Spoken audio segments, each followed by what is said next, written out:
is it going with the self-love in relationship practices that we've been talking about?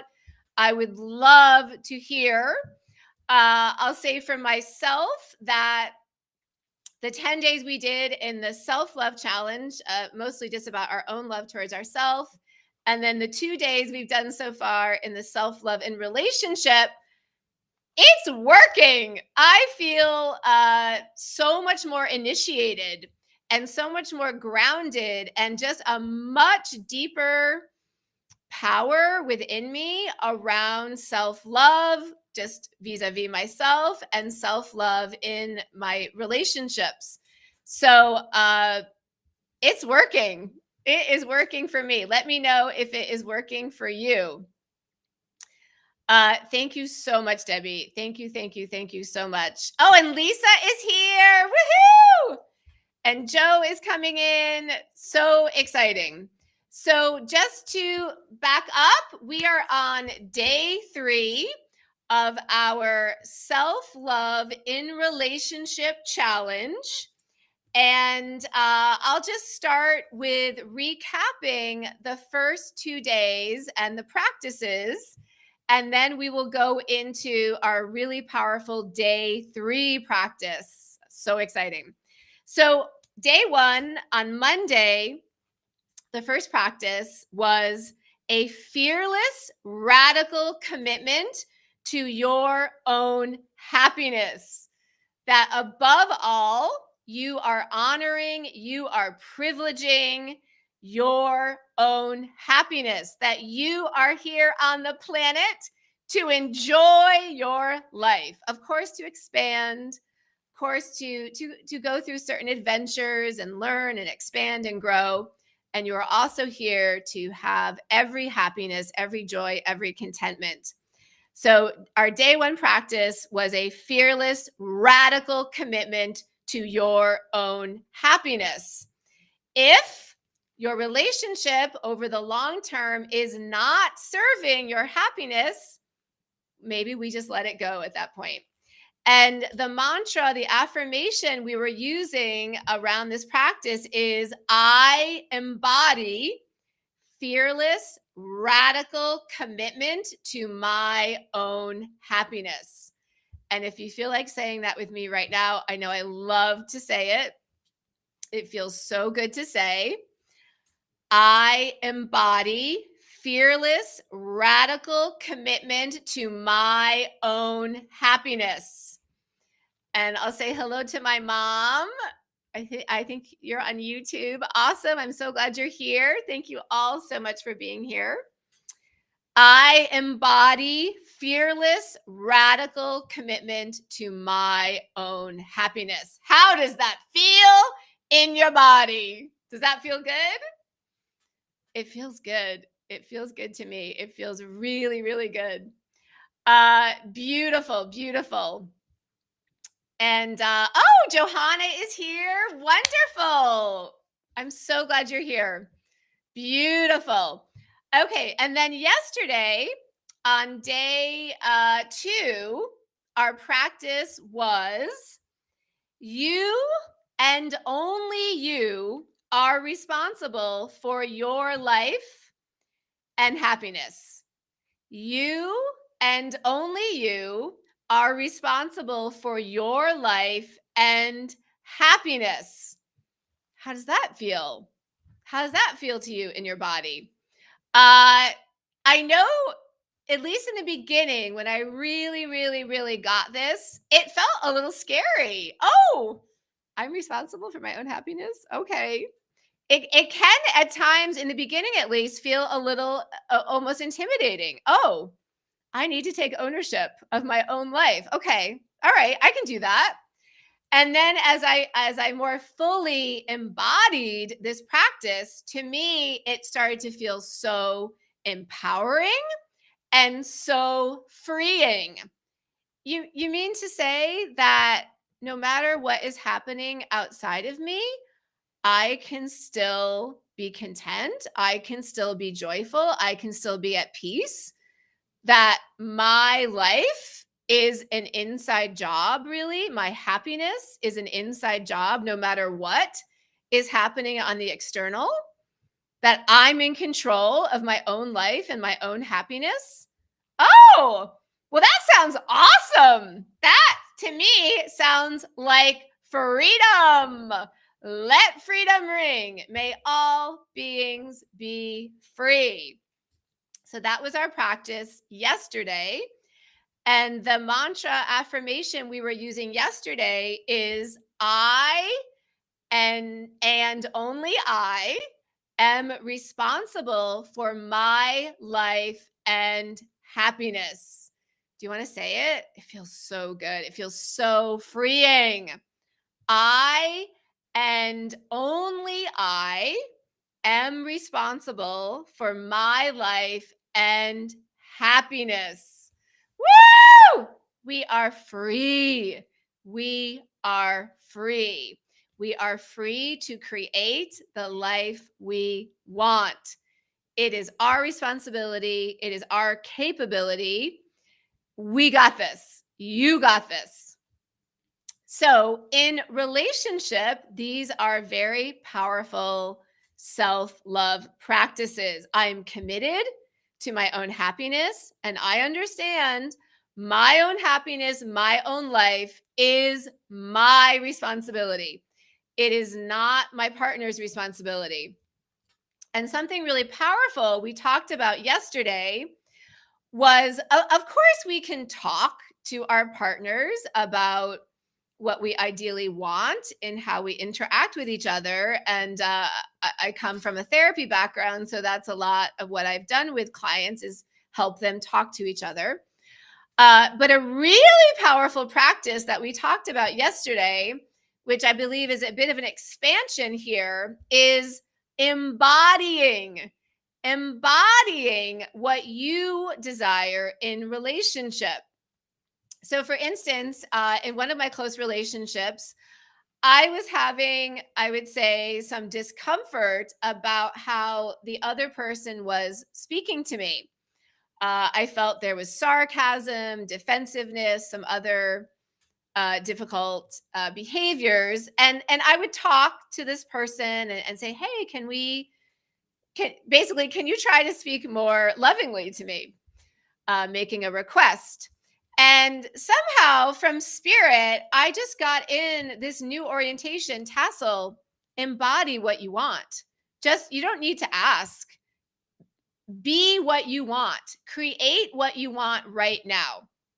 So when I'm speaking to this person or anyone, and if the conversation takes a turn into territory that is not respectful, that is not loving to me, I graciously excuse myself. I do not participate.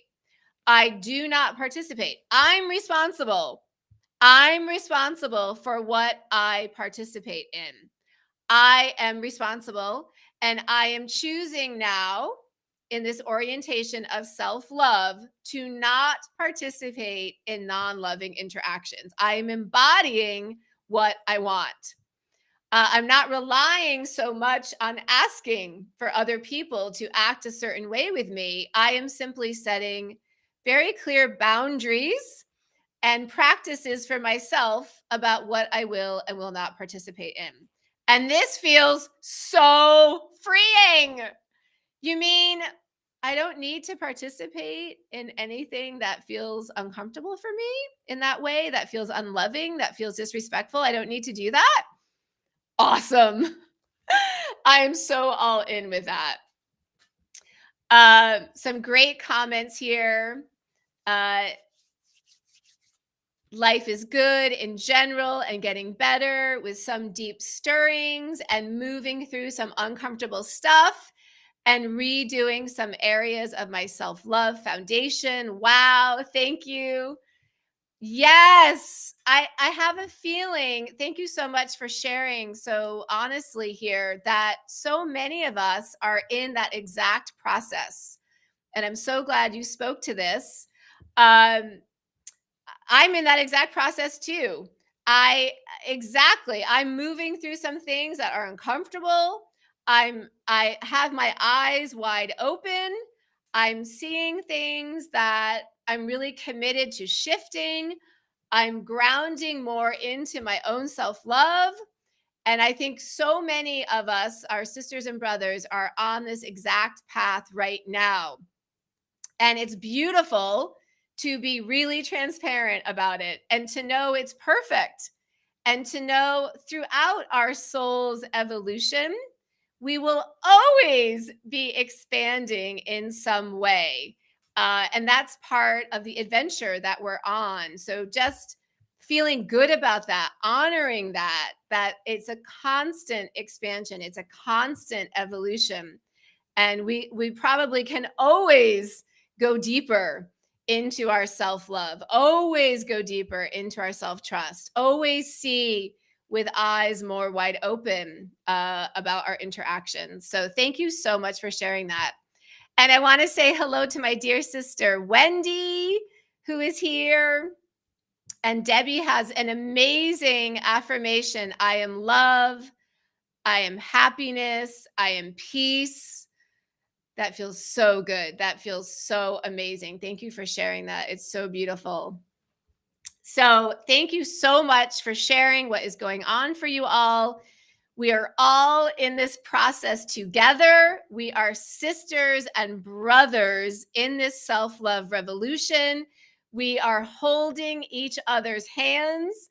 We are in solidarity. We are in full support of everyone here, of everyone on the planet. And we are starting with ourselves as we embody, as we practice, as we further develop our own self-love. We send that templating, we send that energy out to all of our sisters and brothers, and we literally change the planet. So amazing work that we are all doing. Amazing work that we are all doing. Oh, great. Debbie says you're embodying what you want. If you want to share more about that, I'd love to hear. This is just so powerful to me. It takes the reins back to yourself. You are in control of the situations that you have in your life. So amazing. Oh, I love, Christina, what you've shared. I compare it to my enjoying lovely things in my life and constantly upgrading them. I love that. I love that so much. And to me, you're speaking about gratitude. I'm grateful for who I am now. I'm grateful for my life now. And I'm also excited and grateful for the expansion of myself and my life and everything. I'm grateful now. I'm grateful for the past and I'm grateful for the future. I'm grateful at all points is so powerful. Gratitude is such a generating energy. When we live in gratitude, we only create more to come in to be grateful for. Okay. Such great shares. Everyone's just doing amazing work. Light workers extraordinaire. Amazing. So today, day 3, we have a really exciting practice. And I'm calling this practice Fearless Radical Commitment to Your Human. And we spoke about this a little bit yesterday. I've phrased this very specifically about your human. So we're all very aware that we are spiritual, timeless, eternal beings, pieces of God, pieces of infinite consciousness that have very beautifully come down into our human vessels. We are spiritual beings having a human experience. And I don't know if you can relate to this or not, but I can somewhat easily just constantly be in this higher perspective of everything is happening to serve me. Catalysts are coming in so that I can see my shadow and I can feel my uncomfortable feelings and I can release them and move it through and clear my energy field and ascend. And everything is perfect. Everything is perfect. Everything is happening to serve the highest and best for me and all connected to me. This is truth.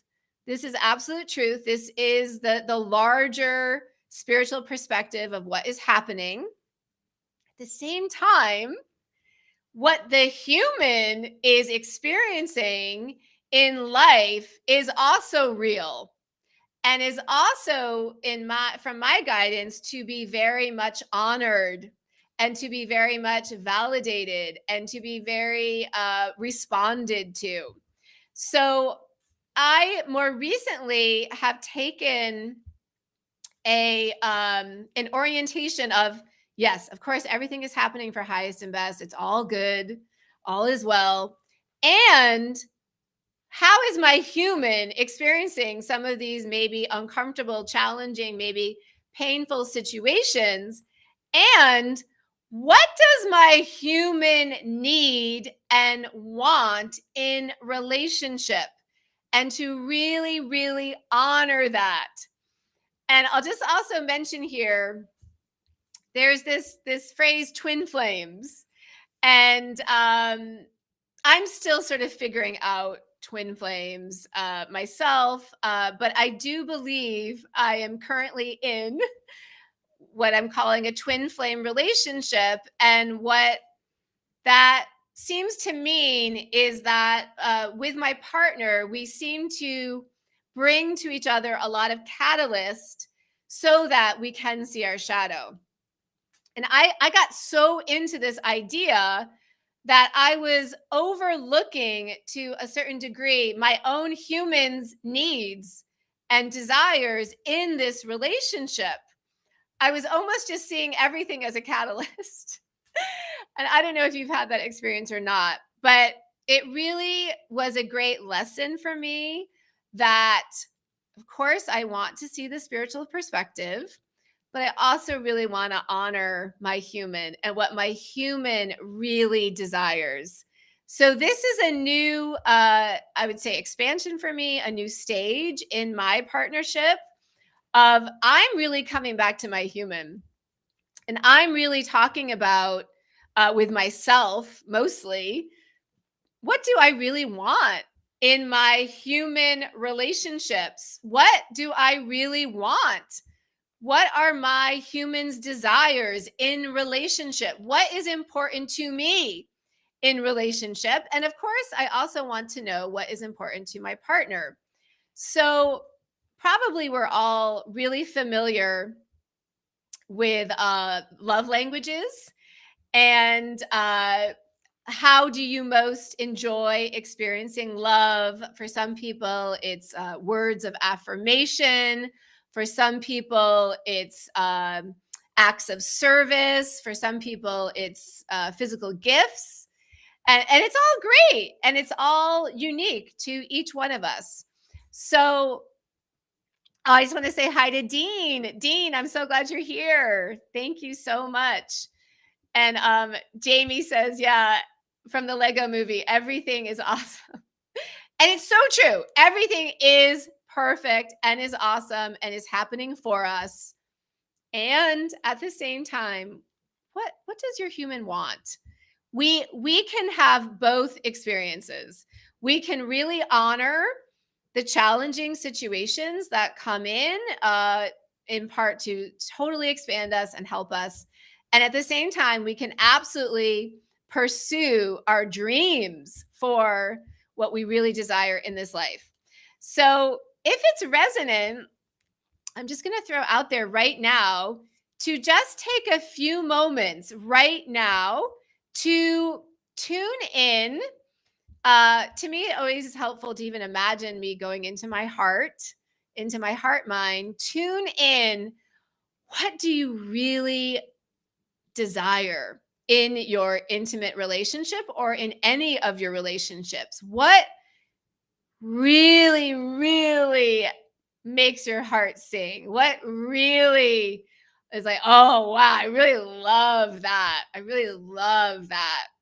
So, just if you feel like sharing, I'll share some of my real human needs and desires in relationship.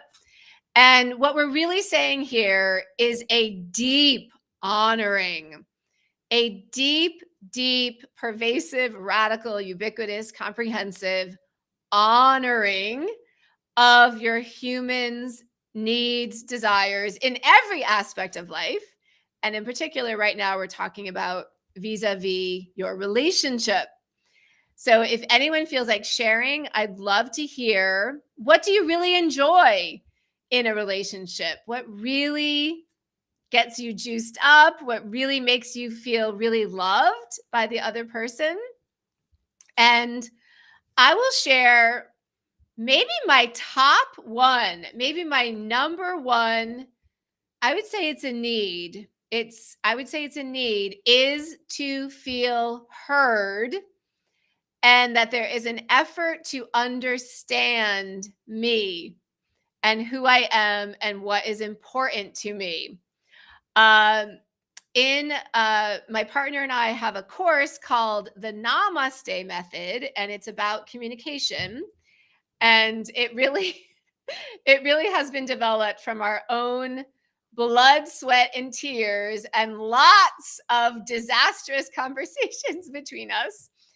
And in one of the lessons in this Namaste method, we talk a lot about active listening. I'm so into active listening. I believe active listening can transform a relationship. And what I mean by active listening is, if you're having a conversation about something important, something maybe possibly uncomfortable or tricky, to really make a commitment to use active listening. So it simply means, for instance, I talk, my partner listens. That's it. They do not say anything. They do not respond. They do not defend. They do not give their side of the story. They only listen. And then when I am finished speaking, my partner summarizes what I have said. And then we switch. And then my partner speaks, I listen. What I have found with this practice is it's so helpful on each side. When I actively listen to my partner, I will end up hearing things I would not have heard. And as I say and repeat what he has said, it, I understand more. It gives me more understanding, more insight to his experience. And we each feel heard. We each feel heard. Honestly, for me in communication, that's what's most important to me. I really care less about what actually happens in the particular situation that we're talking about. I care more that I am being listened to, and there's an effort to try to understand me. To me, this is very important in a relationship. I would say this is a need of mine. I don't think I would be able to stay in a relationship over the long term where this was not happening. So that is a need of mine. And one of the phrases we introduce in the Namaste method is, what I heard you say. When my partner says this to me, it's the favorite thing he ever says to me. What I heard you say is, and then he repeats what I said. And I'm not exactly even sure why this is so powerful for me. I'm sure if I thought about it, I could explain. But I just feel really, really heard. And actually, as I'm thinking about it, I think it's partly because growing up in my life, I did not feel heard. I really didn't feel heard. So it could be that some of our really more powerful needs or desires that we have in our adult relationships could partly be from the values that we developed from the absence or lack of these practices earlier on in our lives. So I think that is a big part of it for me. I did not feel heard earlier in my life. So at this point, being heard And also hearing the other person, the mutuality of that is such a value to me. It is so important to me. Uh, so if anyone wants to share any of your really profound needs or desires in relationship, I would love to hear. Um, let's see, I'll share another one. Another one is really just that there's effort.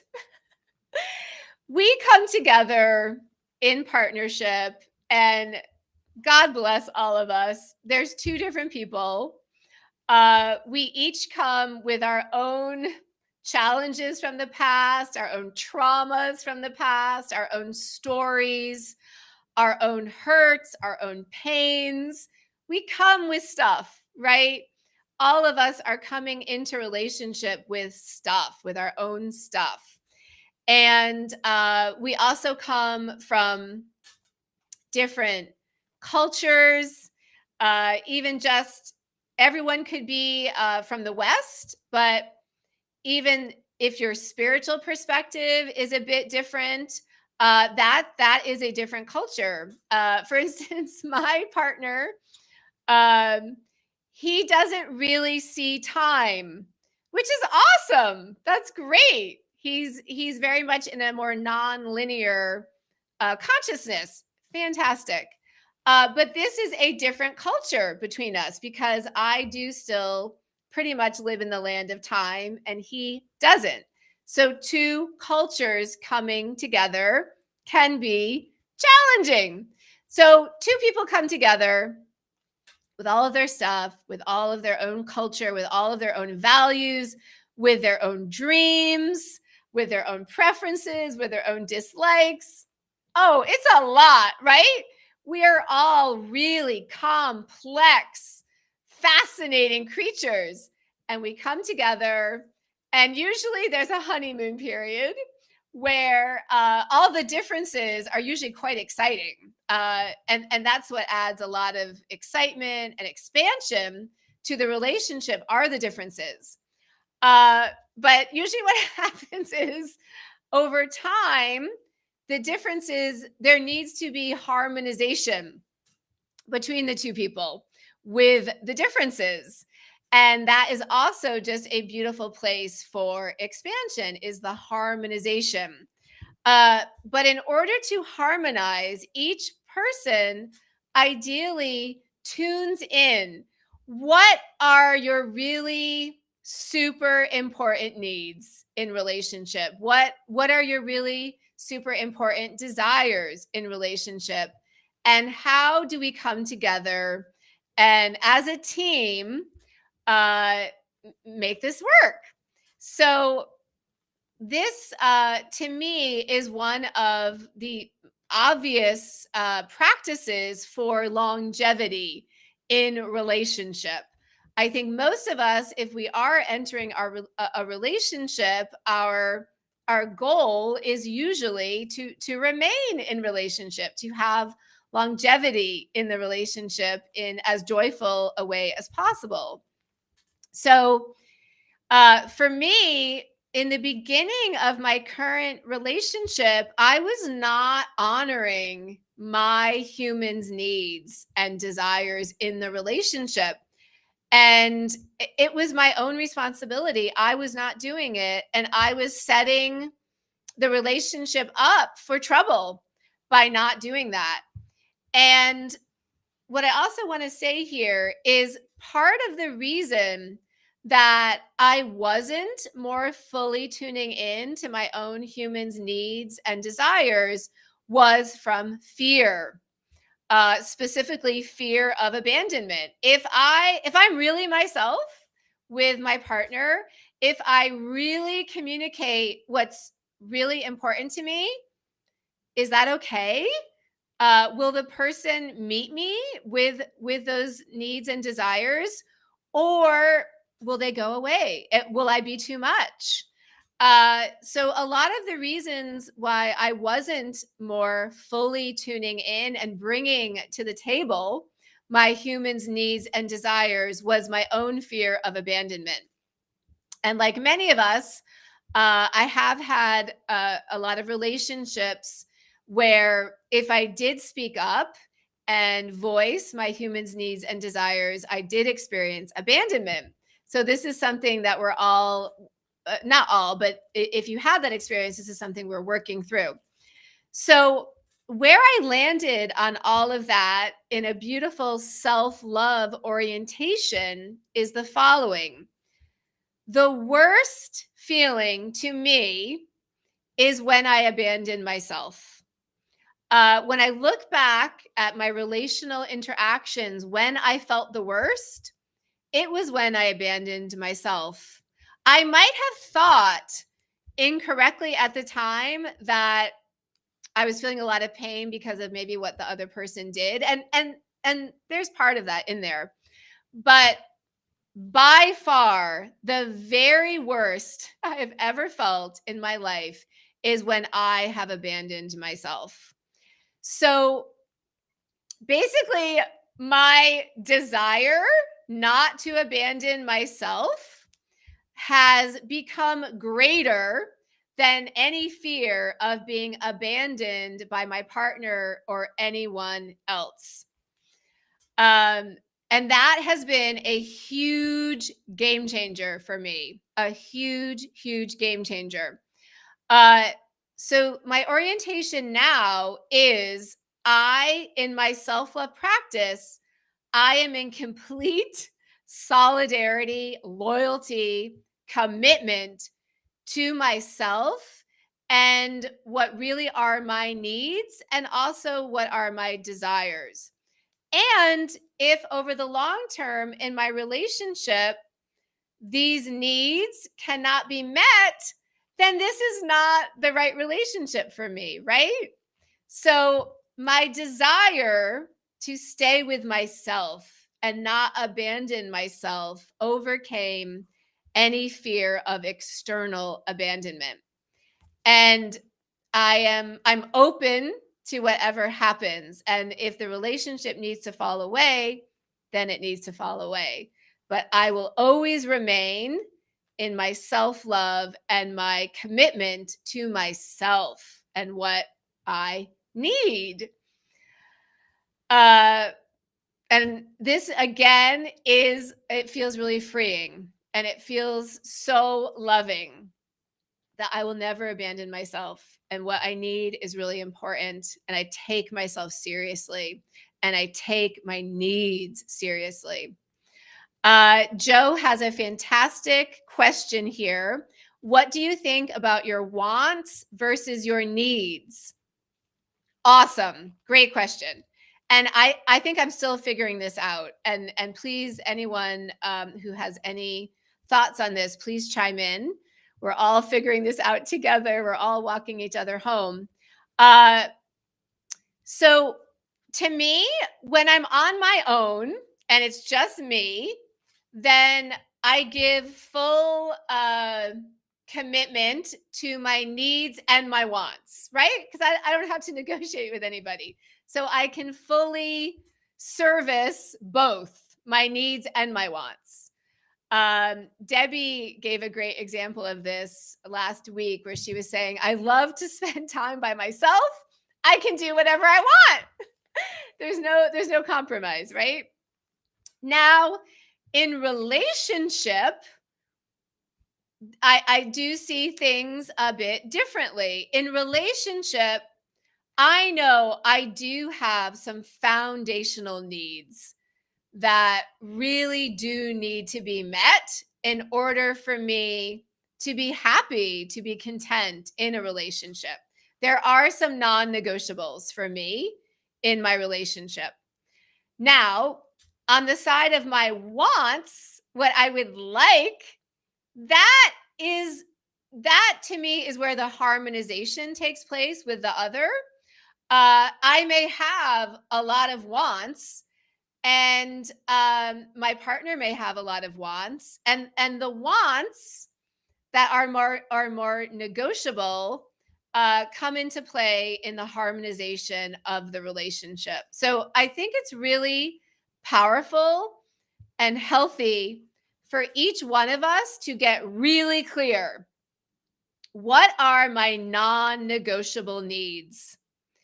And then what are more wants and desires that may have some more flexibility? And in the beginning of this session, we were talking about embodying what you want or what you need. And so, as I said, I've really been in a practice of embodying, particularly what I need. And for me, healthy communication, being heard, using active listening, those are needs. I need that. I need that in order for me to have healthy communication and to me a healthy relationship. So I've been excusing myself graciously when that's not happening, and I'm just embodying that. I'm creating those boundaries. I'm taking that very seriously.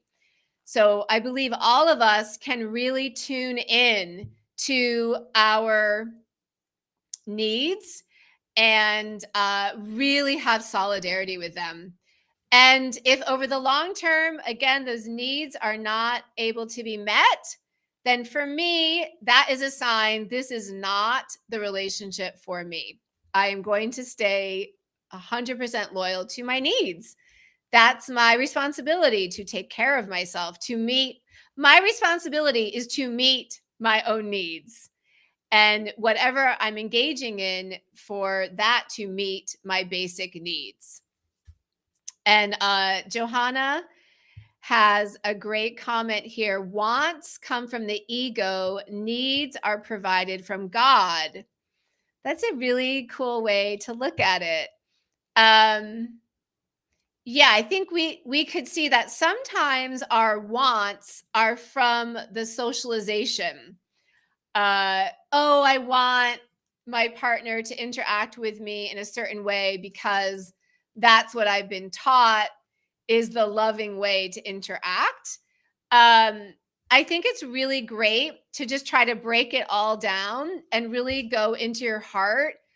What are really my heart's needs in relationship, and letting go of the social programming? But great comment there. And Joe says, mahalo, I'm figuring it out as well. Yes.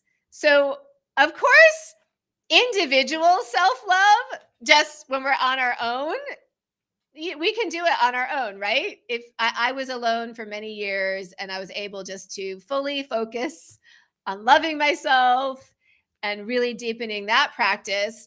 But it's only in relationship that we can figure out this this more niche self-love. How do I practice self-love when I love someone else? When there's someone else with their wants and needs and all of their stuff. So it's quite an adventure. And the only way we can do it is in relationship.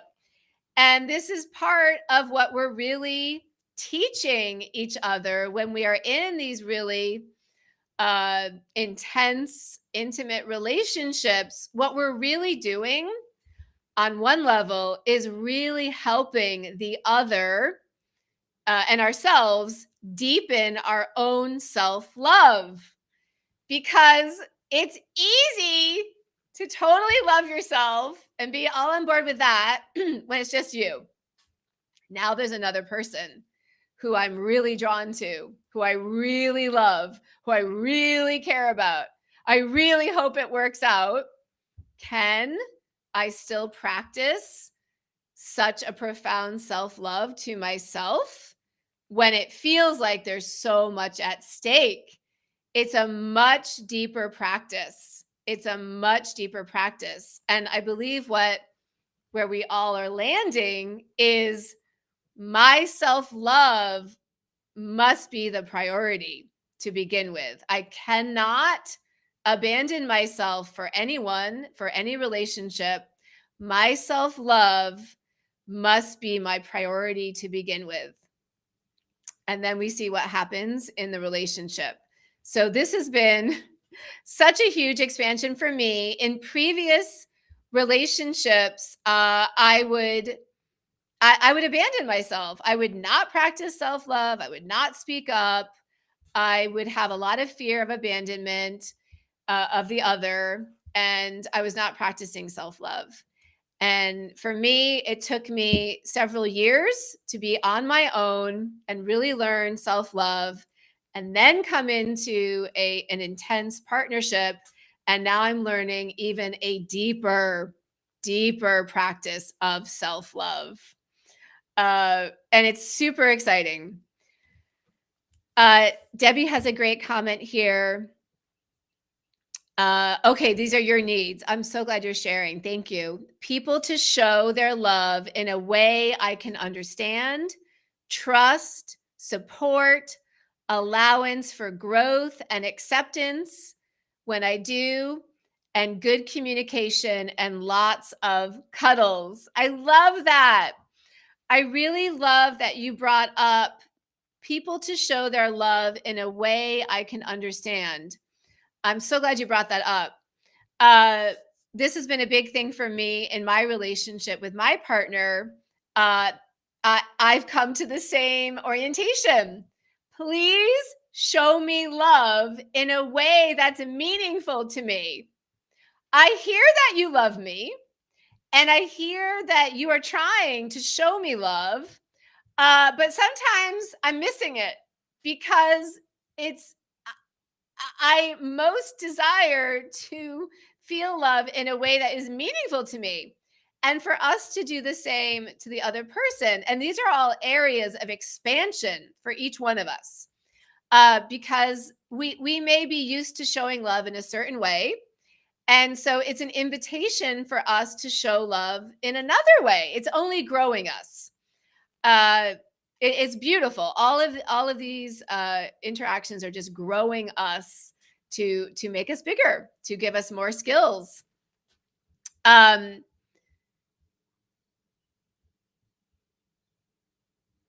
and Wendy, I see you have a question here. What needs are provided by God, the divine? The actions need to be in alignment with the words.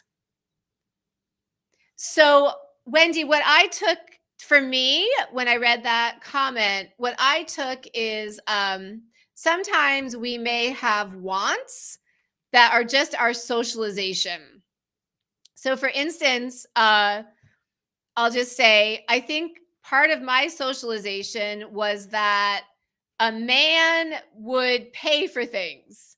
I grew up kind of in Cinderella land, that the man is the one who pays for things. And that may be more of an ego want that maybe I still have. I'm not sure. I think I'm loosening up around all of that.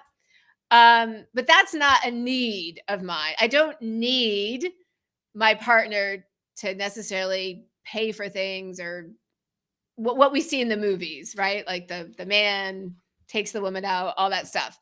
So to me, there's some discernment about what wants does my ego have that may just be from the programming, and what needs does my heart have that are really from my soul. So that's the way I see that. Uh, yeah. So Debbie says the actions need to be in alignment with the words. Yes. One of the practices we're going to talk about in a later day is love is a verb. It's a noun, but it's really meaningful when we look at it as a verb.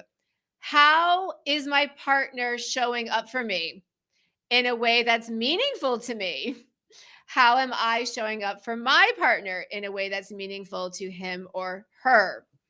So, and again, this all starts with us. It is our responsibility. Our life, our happiness is our responsibility. It is my responsibility for me to really tune in and discern and commit to my needs. It's my responsibility to honor and privilege my needs. It's my responsibility for me to take myself seriously. That's really, that's what we're talking about in self-love in relationship. It boils down to, do I take myself seriously? Do I take myself seriously vis-a-vis another person? Or do my needs and my self-love disappear once another person is involved because maybe I have fear about being abandoned or about not being good enough or all the other very natural human emotions that can arise. But we're really, really talking about, can I take myself seriously in this relationship? Can I really tune in, privilege, honor my needs? And as seems highest and best, communicate these to my partner. And to me, most importantly, embody. Can I embody my needs? And if my needs are not being met, I'm excusing myself from the situation and possibly from the relationship altogether. So, this is our super powerful day 3 practice. Uh, and if you want, we can say an affirmation together. So, the practice is fearless, radical commitment to my human and my human's needs. So we can say, I am fearlessly, radically committed to my human's needs. How's that feel? Shall we say it again? I am fearlessly, radically committed to my human's needs. I feel like I can feel my inner child inside of me going, "Yay! Finally! Finally! You're sticking up for us. Yay! You are honoring us. You're not abandoning us in relationship." I feel like my inner child saying that to me right now. She's doing cartwheels and she's so excited. It feels really good to me. It feels really good. I am fearlessly, radically committed to my human's needs. I and only I am responsible for my life and happiness. I embody fearless, radical commitment to my own happiness. These are the first 3 practices. How do they feel, sisters and brothers? Do they feel good? Do they feel empowering? Do they feel freeing? Um, Amazing, amazing, amazing. So, just a few more points. Every session, I really like to touch on at least some of the major foundational orientations of our whole self love revolution. That is number 1. You, beautiful being, are perfect as you are right now. Right now. No matter what your level of self love is, no matter what your bank account is, no matter what your consciousness is, it doesn't matter. You are a perfect, innocent, divine being, a fractal of the creator God. You are perfect as you are. You were perfect yesterday, 10 years ago. You'll be perfect in the future. We can have gratitude and appreciation for ourselves at every moment of our beautiful journey. We can trust ourselves. This is point number 2. Whatever is arising in you, your uncomfortable feelings, your fears, you can feel through them. Your red flags, your intuition, your dreams, please trust. And you're here in part for all of your dreams to come through you. And as always, we are sisters and brothers walking each other home. And I'm so grateful for you all. And our self-love revolution is in high gear. As I mentioned, right before our session today, I had an amazing interview about self-love on another show. And on Saturday, I've been posting the link. I'll be on another roundtable discussion about everything we've been talking about. So things are really taking off. I hope things are taking off in your life, as within, so without. As we continue to deepen in our self-love, we see incredible, miraculous transformations. all around us, including in the people that we are connected to. So thank you so much. Tomorrow, we will be doing day 4. Day 4's practice is awesome. It's about honoring that the relationship is in each moment. The relationship is in each moment. This is really powerful. All right, my lovies. Thank you so much. So much love to you and your self love journey. And I will see you tomorrow. Bye.